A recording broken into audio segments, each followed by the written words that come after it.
সারাদেশে মাজার ভাঙা বন্ধে ব্যবস্থা নিতে জেলা প্রশাসকদের নির্দেশ দিয়েছেন ধর্ম উপদেষ্টা আফম খালিদ হোসেন। ধর্ম নিয়ে বাড়াবাড়ি না করার আহ্বান জানান তিনি।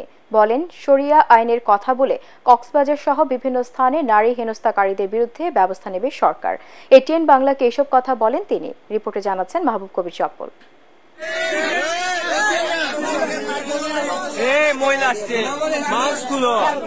সম্প্রতি কক্সবাজার সমুদ্র সৈকতে বেশ কয়েকজন নারীকে হেনস্থা করে স্থানীয়রা, এমনকি পুলিশের সামনেই লাঞ্ছিত করা হয়। তাদের একদল সেখানে শরিয়া আইন চালুর ঘোষণাও দেয়। এসব ঘটনায় একজন গ্রেফতার হলেও আতঙ্ক কাটছে না পর্যটকদের। ধর্মের দোহাই দিয়ে নারীদের সম্মানহানি সহ্য করা হবে না বলে জানালেন ধর্ম উপদেষ্টা। কোনো মহিলাকে হেনস্থা করা তো এটা দুঃখজনক। আমার নজর আসে নাই। আর শরিয়া আইন কোনো এলাকা থেকে কেউ জারি করতে পারে না। শরিয়া আইন চালু করার নির্দেশনা কেন আমরা দেওয়া? আমরা ইন্টারিম গভর্নমেন্ট। এখন বলতেছে যে মৌলবাদের উত্থান হচ্ছে, আফগানিস্তান হয়ে যাচ্ছে। আমি মনে করি সবাইকে শান্ত থাকা দরকার। আইন হাতে তুলে না নিয়ে প্রশাসন সবসময় সহযোগিতা করতে প্রস্তুত আছেন। অন্তর্বর্তী সরকার দায়িত্ব নেবার পর দেশের বিভিন্ন স্থানে মাজারে ভাঙচুর চলছে।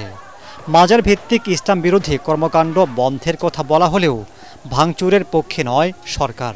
এতে বিভিন্ন গোত্রে সহিংসতা ছড়িয়ে পড়তে পারে।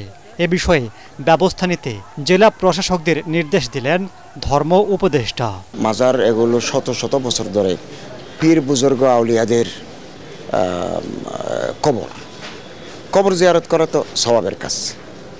তবে কিছু মাজারে শরীয়ত বিরোধী অথবা জাতীয় কোনো কাজ হয়ে থাকে, এটা প্রশাসনের নজরে আনলে আমরা এটা দ্রুত অ্যাকশনে যাব। কিন্তু আইন হাতে তুলে নিয়ে আমরা যদি কোথাও কোনো অ্যাকশনে যাই, মব জাস্টিস এটা মূলত একটা গোষ্ঠী আমাদের অন্তর্বর্তীকালীন সরকারের কর্মকাণ্ডকে প্রশ্নবিদ্ধ করার অথবা বিব্রত করার একটা প্রয়াস চালাচ্ছে। জেলা প্রশাসকদের কাছে চিঠি দিয়েছি এগুলোর রক্ষণাবেক্ষণের জন্য।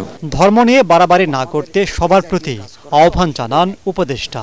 এগুলো কেউ করতে চাইলে। মাহবুব কবির চপ্পল, এটিএন বাংলা, ঢাকা।